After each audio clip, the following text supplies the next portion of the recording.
주시는 하나님의 말씀은 로마서 11장 25절부터 32절까지의 말씀입니다. 신약 255쪽에 있습니다. 오늘 주시는 하나님의 말씀은 로마서 11장 25절에서 32절까지의 말씀, 신약 255쪽에 있습니다.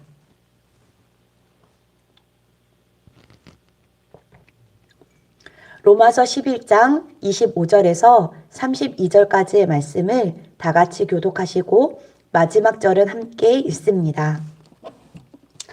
형제들아, 너희가 스스로 지혜 있다면서 이 신비를 너희가 모르기를 내가 원하지 아니하노니, 이 신비는 이방인의 충만한 수가 들어오기까지 이스라엘의 덜어는 우둔하게 된 것이라. 그리하여 온 이스라엘이 구원을 받으리라. 기록된 바 구원자가 시온에서 오사 야곱에게서 경건하지 않은 것을 돌이키시겠고, 내가 그들의 죄를 없이 할 때에 그들에게 이루어질 내 언약이 이것이라 함과 같으니라. 복음으로 하면 그들이 너희로 말미암아 원수된 자요, 택하심으로 하면 조상들로 말미암아 사랑을 입은 자라. 하나님의 은사와 부르심에는 후회하심이 없느니라. 아멘. 너희가 전에는 하나님께 순종하지 아니하더니 이스라엘이 순종하지 아니하므로 이제 그들을 이거는 자라.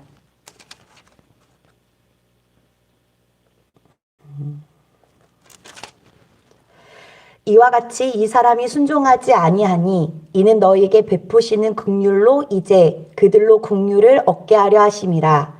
하나님이 모든 사람을 순종하지 아니하는 가운데 가두어 두심은 모든 사람에게 긍휼을 베풀려 하심이로다. 아멘. 오늘 말씀은 이스라엘의 구원에 대한 말씀입니다. 왜 우리가 이스라엘의 구원 문제까지 알아야 되는가라는 생각이 들 수도 있지만, 이스라엘의 구원과 이방인된 우리의 구원과는 뗄래야 뗄 수 없는 관계를 가지고 있고, 또 이스라엘의 구원의 원리가 이방인된 우리의 구원의 원리와 동일하기 때문에 오늘은 이방인의 구원에 대한 말씀을 나누며 은혜 나누고자 합니다. 25절에 신비라는 단어가 나와 있는데요. 이는 이스라엘의 구원의 신비라는 뜻입니다. 이 신비를 영어 성경에서는 미스터리로 번역하고 있는데요. 비밀이라는 말씀입니다. 여기에서 사용하는 신비라는 말은 도무지 알 수 없는, 감추어졌다가 이제 때가 되어서 하나님의 구원의 계시가, 하나님의 구원의 계획이 드러나게 됐다라는 것을 의미합니다. 이스라엘의 구원의 비밀은 오늘 말씀에 따라 세 단계로 요약할 수 있습니다. 첫 번째 단계는 이스라엘이 완악해지는 단계입니다. 25절 말씀입니다. 25절 말씀 중에 이스라엘의 덜어는 우둔하게 된 것이라 하는 말은 이스라엘이 완악하게 됐다라는 말입니다. 하나님은 이스라엘로 잠시 완악하게 내버려 두셔서 복음을 받아들이지 못하게 만듭니다. 그리고 복음이 이스라엘에게 갔는데 이스라엘이 복음을 거부하게 되자 누구에게로 갑니까? 이방인에게로 가서 이방인이 구원을 받게 된다는 겁니다. 두 번째 단계는 이방인이 구원을 얻고 이방인의 충만한 수가 천국에 들어오게 되는 단계입니다. 역시 25절 말씀에 이방인의 충만한 수가 들어오기까지라는 말의 뜻은 이방인 가운데서 하나님의 부르심을 받아 구원받은 사람의 총수, 모든 구원받을 이방인 사람을 말하는 겁니다. 이 수가 하나님께로 들어오게 되면 어떤 일이 벌어집니까? 26절 말씀입니다. 온 이스라엘이 구원을 받으리라. 이스라엘이 하나님께로 돌아오는 단계입니다. 종말이 가까울 때 많은 이스라엘 사람들이 자신의 완악과 불신앙을 회개하며 하나님께로 돌아온다는 겁니다. 예수님을 믿고 구원에 이르게 된다는 말입니다. 이것을 구약시대에 이사야 선지자는 이미 예언했습니다. 26절, 27절 말씀입니다. 구원자가 시온에서 오사 야곱에게서 경건하지 않은 것을 돌이키시겠고 내가 그들의 죄를 없이 할 때 그들에게 이루어질 내 언약이 이것이라. 이것이 이스라엘의 구원의 신비입니다. 하나님께서 이스라엘을 아주 신비스럽게 구원하신다는 겁니다. 하나님의 전체적인 계획, 이스라엘의 구원과 이방인의 구원, 이와 같은 구원의 일들도 신비하지만 우리 개인의 구원도 신비합니다. 절대 구원받지 못할 사람이 구원받게 되는 것을 봅니다. 사도행전에 나오는 바울도 교회 핍박의 선본장이었으나 다메섹 도상에서 부활하신 예수 그리스도를 만나 그는 완전히 돌이키게 됩니다. 예수님과 함께 십자가에 달렸던 강도를 생각해 봅니다. 십자가에 매달려 죽기까지 된 사람이니 그가 얼마나 완악하고 완고한 사람이겠습니까? 그런 그가 십자가에 달렸을 때 더 이상 구원의 기회가 없다고 생각할 그때에 그는 예수님을 바라보며 예수여, 당신의 나라가 임하실 때 나를 기억하여 주옵소서 라는 그 한마디의 말을 통해 구원을 받게 됩니다.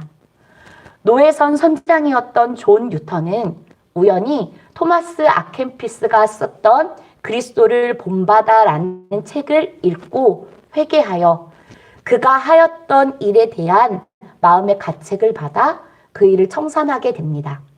그리고 웨슬리 목사님과 화이트필드 목사님의 지도를 받아 그 역시 목회자가 됩니다. 그리고 오늘 우리가 함께 불렀던 나 같은 죄인 살리신이라는 찬송시를 짓게 되었습니다.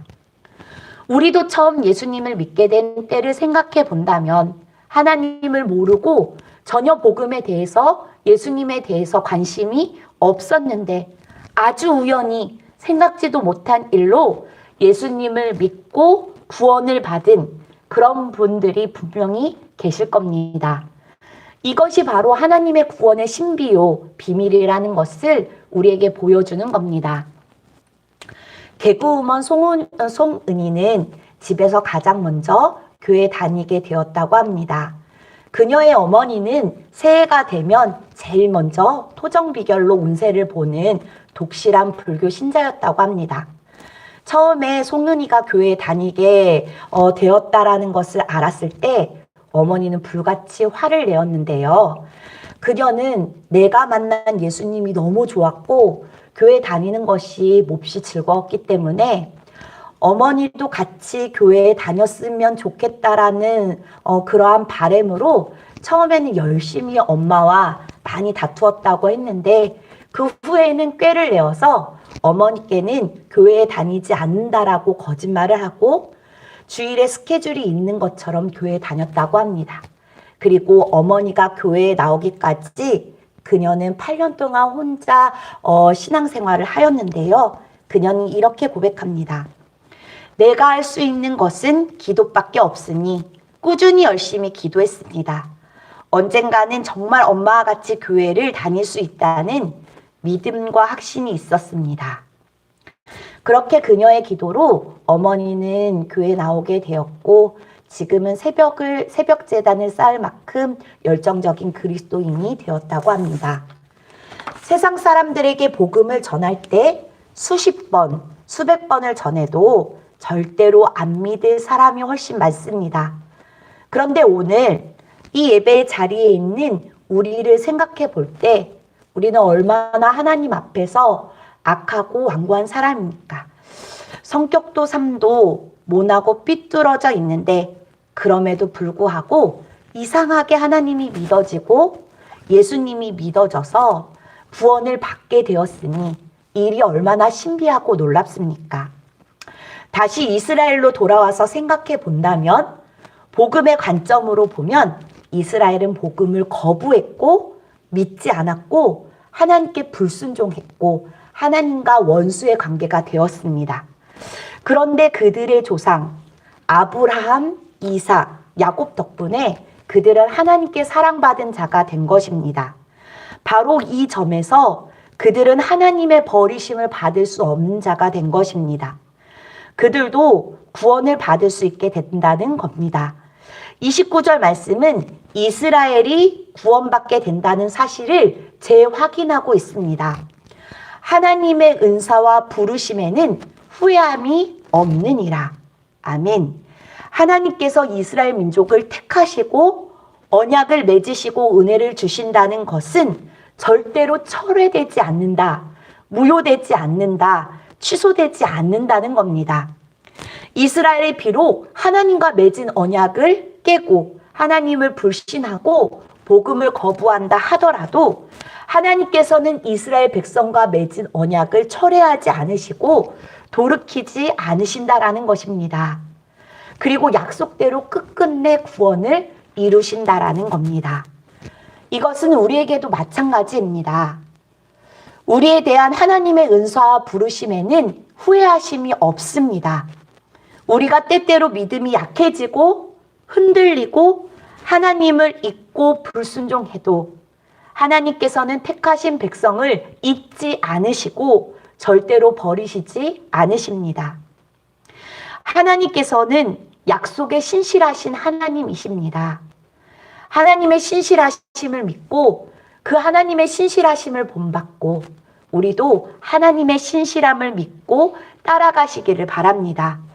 그리고 곧 다가올 추석 명절 온 가족이 모였을 때 나 같은 죄인 살리신 하나님의 은혜에 감사하여 아직 구원받지 못한 가족과 친지에게 사랑으로 섬기며 우리의 구원자 되신 예수 그리스도를 전하는 복된 추석 명절이 되기를 소망합니다.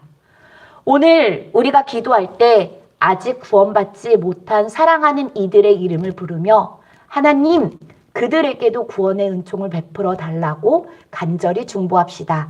기도하겠습니다. 하나님, 명절 연휴가 다가오면 아직 구원받지 못한 가족과 친지 생각에 마음이 아픕니다. 내가 만난 주님, 사랑의 예수님을 그들도 믿고 구원받을 수 있도록 은혜를 베풀어 주옵소서. 여전히 코로나 바이러스로 인해 힘든 시간을 보내고 있으나 코로나 덕분에 우리의 믿음의 실제를 바라보게 해주시니 감사합니다. 내가 믿고 내가 산다고 생각했는데 믿음의 눈을 떠서 바라보니 실제로 주님이 살게 해주시고 주님이 믿게 해주시고 주님이 인도해 주셨습니다. 모든 것이 주님의 은혜였습니다. 하나님, 우리의 믿음을 회복하게 하여 주옵소서. 주님만 붙들고 믿음으로 살게 하옵소서. 여전히 생계의 문제로 인해 고통 속에 있는 교우들을 붙잡아 주시고 하나님의 음성 듣게 하사 우리의 영혼을 살리는 하나님의 말씀으로 살 소망과 힘 주시옵소서. 하나님, 우리 교회가 어려울수록 더욱 하나 되는 교회 되게 하옵소서. 서로가 곁에 있다는 것이, 서로를 위해 기도하고 있다는 것이 큰 힘이 되게 하시고 서로 돌봄을 통해 주님의 사랑을 느끼게 하옵소서. 몸이 아픈 환우들, 고통 속에 신음하는 사람들 모두 주님이 필요합니다. 온 마음 모아 예배하며 기도하는 금요 기도회 위에 주님 함께하여 주셔서 우리의 기도에 응답해 주시고 우리의 기도를 통하여 일하시는 살아계신 하나님을 체험하게 하옵소서. 이 모든 말씀 우리 주 예수 그리스도의 이름으로 기도합니다. 아멘. 하늘에 계신 우리 아버지여, 이름이 거룩히 여김을 받으시오며 나라가 임하시오며 뜻이 하늘에서 이루어진 것